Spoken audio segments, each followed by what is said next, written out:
오늘은 마태복음 1장 1절 읽겠습니다. 아브라함과 다윗의 자손 예수 그리스도의 세계라. 한 절만 읽겠습니다. 우리가 지난주에 이제 사울, 다윗, 우리가 사무엘 상하를 이렇게 공부하고 있는데요. 제가 이제 다윗에 대한 기록을 이렇게 읽어보니까 다윗에 대한 기록이 사무엘상 16장에서 제일 먼저 이제 기름 부음을 받는, 사무엘에게 기름 부음을 받는 대목에서 이제 이름이 나오는데, 그 16장에서 이제 그 기름 부음을 받고 17장에 이제 그 골리앗이 등장하죠. 골리앗이 이제 블레셋 사람 골리앗이 이스라엘을 침공하면서 그 거인 골리앗을 이제 만나는 대목이 나오는데, 거기에 이제 이 다윗이 그 전장터에 이제 형님들 도시락 갖다 주러 가면서 그 골리앗의 소리를 듣게 되죠. 그 하나님을 무시하고 이스라엘 백성들을 무시하는, 모욕하는 그 소리를 듣고 이 다윗이 그 골리앗과 한판 붙으러 나가는데, 거기서 이제 그 골리앗이 그 물맷돌로, 요즘 같으면 어찌 보면 총이죠. 그 골리앗은 창을 가지고 나오는데 이 돌이 더 빠르잖아요. 이렇게 어찌 보면 하여튼 다윗이 진짜 칼도 창도 없이 그 물맷돌 하나로 이 골리앗을 죽이고 그 골리앗의 칼로 이 골리앗의 이제 목을 쳐서 그 어린 다윗이 그 골리앗의 머리를, 그 자기가 자른 그 머리를 들고 그 사울 왕 앞으로, 아마 피도 질질 나겠죠. 그 머리를 들고 이렇게 사울 왕 앞으로 오는데, 그 이제 그 18장에 보면 사울 왕이 아브넬 보고, 그 당시 이제 군대 장관이 아브넬인데, 누구냐 저 소년이, 골리앗을 쳐 죽인 저 소년이 누구냐, 그러니까 이름을 모르는 거죠. 그래 이제 보는데 벌써 이제 다윗이 이렇게 골리앗의 머리를, 이렇게 시체 머리를 이렇게 들고, 이렇게 성경에 보면은 이 골리앗의 그 머리를 이렇게 잡은 채, 다윗이 손에 이렇게 잡은 채 그 사울 왕 앞으로 이렇게 오는 그 대목이, 이렇게 이제 제가 지난번에 한 카타 딱 봤는데, 그 사울에게 속한 사람, 사울에게 속한 사람들이 그 골리앗을 아무도 이길 수 없는데, 그 기름 부음을 받은 하나님과 함께하는 이 다윗이 그 골리앗을 이제 이기고 오는 그 대목을 이렇게 보면서 꼭 그 다윗의, 우리가 이제 이 다윗은 구약에 있는 인물인데, 그 모습 속에서 그 예수님을 자꾸 연상케 해주시더라고요.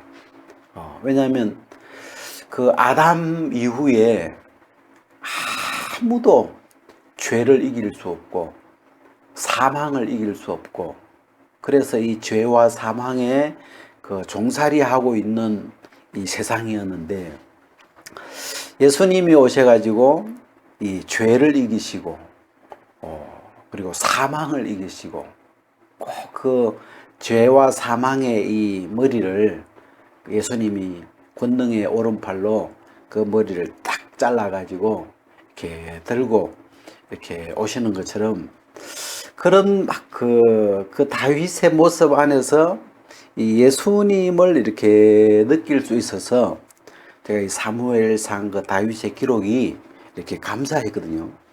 그래서 제가 이 마태복음 1장 1절이 이렇게 생각이 나면서 아브라함과 다윗의 자손 예수 그리스도의 세계라. 이 예수님을 이제 소개하는 이 신약 성경을 이렇게 기록하면서 그 마태복음 1장 1절에 이 신약 성경을 집어보면 여는 이 1장 1절은 참 중요하대요. 창세기 1장 1절. 태초에 하나님이 천지를 창조하시니라. 그러면 그 창세기 구약을 다 몰라도 그 창세기 1장 1절만 잘 마음에 담으면 그 한 절 안에 이 구약이 다 담길 수 있는 그런 어떤 그릇 같은 그런 구절이라서 참 의미가 있는데, 이 마태복음 1장 1절도 아브라함과 다윗의 자손 예수 그리스도의 세계라. 여기에 예수님을 소개하는데 이 아브라함이 나오고 다윗이 나와요. 그래서 이 아브라함 그러면 우리가 아브라함의 생애가 이제 구약에 이렇게 많이 기록되어 있지만, 아브라함 그러면 믿음의 조상이라고 그러죠, 보통 그 호칭을. 그리고 우리가 다윗 그러면 믿음의 사람 또는 영적인 사람. 그리고 우리가 이제 예수님 그러면 예수님은 뭐 구세주이시기도 하고 여러 가지 이렇게 있지만, 여기 흐름에 이렇게 맞춰서 보면 예수님을 히브리서에서는 믿음의 주요, 온전케 하시는 이인 예수를 바라보자. 이 믿음의 주님이다. 그러니까 거기서 믿음의 주라는 말은 그 책을 지은 그 저자가 있는 것처럼 이 믿음이라는 세계를 그 만드신 분, 믿음을 만드시는 분, 믿음의 저자, 믿음의 주, 이런 의미인데, 그래서 이 신약은 마태복음 1장을 이렇게 여는데, 이 신약에서는 이렇게 좀 부각이 되는 세계가, 믿음이라는 이 세계가 아브람, 다윗, 예수 그리스도를 통해서 이 믿음이라는 이 두 글자가 좀 제 마음에 이렇게 떠올라요. 그래서 이 믿음이라는 건, 제가 이제 이 성경을 한 구절만 찾아봅시다. 베드로서를 한번 찾아보시면, 베드로전서 1장 23절에 보면, 너희가 거듭난 것이 썩어질 씨로 된 것이 아니요 썩지 아니할 씨로 된 것이니 하나님의 살아있고 항상 있는 말씀으로 되었느니라. 여기 씨가 나와요. 씨. 썩어질 씨, 썩지 아니할 씨. 여기서 너희가 거듭난 것이 썩지 아니할 씨로 된 거다. 이 씨는 뭐예요? 하나님의 살아있고 항상 있는 말씀으로 되었다. 그래서 이 하나님의 이 말씀, 그 뒤에 보면 이 말씀은 내가 너희에게 전한 복음이다. 이 복음이 바로 이 말씀인데, 이 말씀을 다른 말로 뭐라고 해요? 씨앗, 씨라 그래, 씨. 그죠? 그리고 이제 우리의 이 말씀은, 이 말씀의 밭은 우리의 마음이죠. 이 씨하고 짝이 되는 게 밭이잖아요. 씨만 가지고는 아무것도 할 수가 없어요. 씨와 밭이, 씨앗이 밭에 심기워지면서 그 씨앗 안에 있는 생명이 나오게 되죠. 그래서 여기 썩어질 씨라는 것은 뒤에 보면은 이 뭐 식물이나 육체나 모든 이 식물도 씨앗이 있고 동물도 씨앗이 있고 씨가 있는데, 이 씨를 그냥 크게 보면 썩어질 씨다, 이렇게 크게 분류할 수 있고, 이 썩지 아니할 씨가 있는데 영원한 생명이 담겨 있는, 새 생명이 담겨 있는 이 썩지 아니할 씨는 바로 하나님의 살아있고 항상 있는 말씀이다. 그래서 이 말씀은 우리가 이 밭에 씨를 이렇게 뿌려서 뭐 상추도 고추도 뭐 이렇게 가지도 이렇게 뭐든지 이렇게 이제 그 씨를 뿌려서 이렇게 해 먹잖아요. 근데 이 참 사람의 마음이라는 이 밭에 이 하나님의 이 복음의 말씀의 씨를 뿌릴 수 있다는 게 너무 감사하더라고요.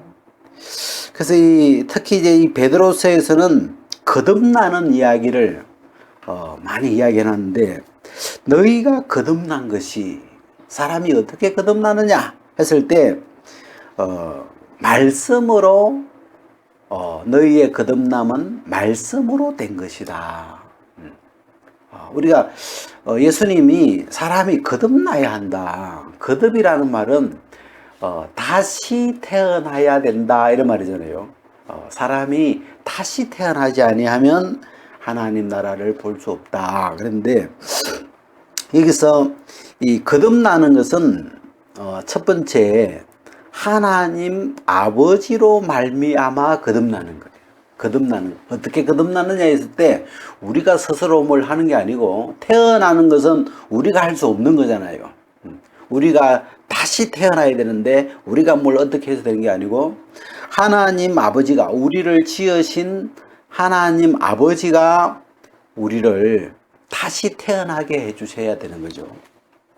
우리가 그 그릇을 이렇게 만들 때, 그릇을 만들었다가 잘못 만들었을 때 다시 만들 수 있는데 누가 할 수 있냐면 그릇을 만드신 이가, 토기장이가 만드는 거죠. 그런 것처럼 어떻게 거듭나느냐 했을 때 첫 번째 하나님 아버지로 말미암아 하나님이 우리를 거듭나게 해주시는 것이고, 그 다음에 요한복음에 보면 어떻게 거듭나느냐 니고데모가 물었을 때 사람이 물과 성령으로 나지 아니하면, 그게 뭐 예수님이 물과 성령으로 나지 아니하면, 그래서 이 두 번째 거듭나는 것은 물과 성령으로 거듭나는 거다. 그래서 이 성령은 이 예수 그리스도에게 오신 그 성령, 예수 안에, 우리 로마서 보면 그리스도 예수 안에 있는 생명의 성령, 이 예수 안에 있는 이 성령으로 우리를 거듭나게, 예수님을 죽은 자 가운데서 부활하게 하신 그 성령이 우리를 거듭나게 하시는 것인데, 그리고 물과 성령으로 그랬는데, 그 물이 뭐냐, 물로 거듭난다는 게 뭐냐 했을 때 좀 언어원에 이렇게 논란이 좀 있지만, 그냥 제가 성경 안에서 물은 무엇을 가리킬까 하고 이렇게 성경에서 가장 비슷한 구절을 찾아보니까 이 베드로서에 물은 세례다 그런 구절이 있길래 그냥 복잡하게 생각을 하고, 이 베드로 전서에 나오는 21절에 물은 예수 그리스도의 부활하심으로 말미암아 이제 너희를 구원하는 표니 곧 세례라. 그래서 성경에서 물 그러면 일단 세례구나. 이 베드로전서 3장 4절은 물은 세례다. 그래서 그냥 이 구절을 의지해서 그냥 세례를 한번 넣어봤어요. 거듭나는 부분에. 그래서 이 예수 그리스도가 요단강에 오셔가지고 세례 요한에게 세례를 받는 대목이 나오는데, 그 세례에도 거듭나는 그림이 들어있어요. 왜냐하면 그 물에 들어갔다가 이게 죄인으로서 죽었고 장사되고 다시 의인으로 다시 태어나고, 그죠? 땅의 것으로서는 죽고 장사되고 하늘의 것으로 다시 태어나고, 이 세례라는 이 그림은 여기 이야기처럼 물은 너희를 구원하는 표다, 그림이다. 이 물은 그림이에요, 그림. 예를 들어서 화장실이 어디 있느냐 모르는데 여기에다 화살표를 탁 해놓고 50m 전방에 화장실 있음 하고 이렇게 화살표를 해놓으면, 이 화살표가 화장실은 아니잖아요. 근데 화장실로 우리를 이끌어주는 그림이죠. 그런 것처럼 이 물도 이 거듭남을 잘 잘 담고 있는 이 그림이에요, 표예요. 그래서 사람이 어떻게 거듭나느냐 했을 때 성경이 말하는 세례라는 부분을 이렇게 들여다보면 죽고 장사되고 다시 태어나는 거구나. 그래서 먼저 첫 번째 태어났던 것은 죽고 장사되고 다시 태어나는 그 이제 그림이 이 세례인데, 그래서 그냥 이 세례를 넣으면 왜냐면 거듭나는 이 그림을 그려주기가 좋더라고요. 그래서 이 물과 성령으로 거듭난다. 그 다음에 오늘 이제 이 사람이 어떻게 거듭나느냐, 거듭나는 부분에 좀 굉장히 막연한데, 이 베드로전서 1장 23절은 너희의 거듭난 것이 씨로 된 것이다. 썩지 아니할 씨로 된 것인데, 이 씨는 바로 하나님의 살아있고 항상 있는 말씀이다. 이 말씀은 곧 복음이다. 이 복음이라는 말은 예수 그리스도에 관한 말씀들을 복음이라 그러죠. 그래서 이 너희의 거듭난 것은 씨로 된 것이다. 그러니까 이 썩지 아니할 씨 안에 거듭난 생명이 들어있는, 씨앗이라는 것은 씨앗의 어떤 본질은 씨앗 안에 생명이 들어있어야 씨앗이라 그래요. 그래서 그 씨앗을 밭에 심었을 때 그에서 뭐 무의 생명이 들어있으면 무씨를 심었을 때 무가 나오는 거죠. 그 무라는 생명에서 무가 나오게 되는 거죠. 그래서 우리의 거듭난 이 새 생명, 거듭난 이 새 생명이 담겨 있는 씨앗, 이것을 우리가 복음, 하나님의 이 말씀이라고 하는데, 그래서 너희가 거듭난 것이, 그래서 이 거듭나는 것이 어떻게 보면 굉장히 우리는 막연해 보이지만, 이 너희가 거듭나는 것이 어떻게 거듭나느냐 하면, 거듭난 새 생명이 들어있는 씨를 우리 마음에 심는 거죠. 그죠? 그러니까 복음이라는 씨를 내 마음에 믿음으로 심을 때 우리 안에 거듭난 새 생명이 태어나는 거죠. 거듭나지는 거죠. 그래서 이 23절은 거듭남 세계를 굉장히 어떻게 보면 굉장히 구체적으로 쉽게 우리가 이해할 수 있는 구절인데, 씨로 된 것이기 때문에 이거는 반드시 심어지면 씨앗 안에 있는 이 거듭난 새 생명이 우리를 통해서 나타나려면 이 씨를 듣고 받아들여서 씨앗은 뿌려서 심는다고 이야기하고, 이 말씀이 씨앗이니까, 말씀이 씨앗일 때는 듣고 믿을 때 그 씨앗 안에 있는 하나님의 새 생명, 우리를 거듭나게 해놓은 이 새 생명이 이제 나의 속사람이 되어서 우리가 새 사람이 되는 그 과정을 그려놓은 것이기 때문에, 그래서 이 거듭나는 것은 세 부분 제가 이야기했죠. 하나님 아버지로 말미암아 되는 것이고, 두 번째는 물과 성령으로 되는 것이고, 이 세 번째는 여기 나오는 이 썩지 아니할 씨, 하나님의 살아있고 항상 있는 말씀으로 되는 거다.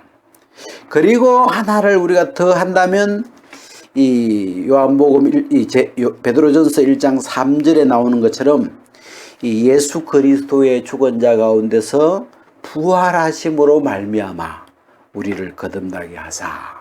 그래서 제가 이 다윗을 생각하다가 구약을 지금 이렇게 공부해 가고 있는데, 다윗을 이렇게 보는데 그 다윗의 얼굴에서 그 장차 오실 예수 그리스도를 이렇게 우리가 발견할 수 있었고, 그래서 그 예수님이 이 땅에 오셔서 예수님이 하신 가장 핵심적인 많은 선한 일을 하셨지만 이 복음적으로 가장 핵심적인 어떤 주님이 하신 일이 있다면 이 예수님이 십자가에 못 박히시고 장사된 지 사흘 만에 부활하심으로 예수님이 하나님의 아들이신 것을 증명하셨을 뿐 아니라 이 예수님이 죽고 부활하시는 그 과정 안에 이 죄인이었던 우리가 죽고 이 하나님의 아들로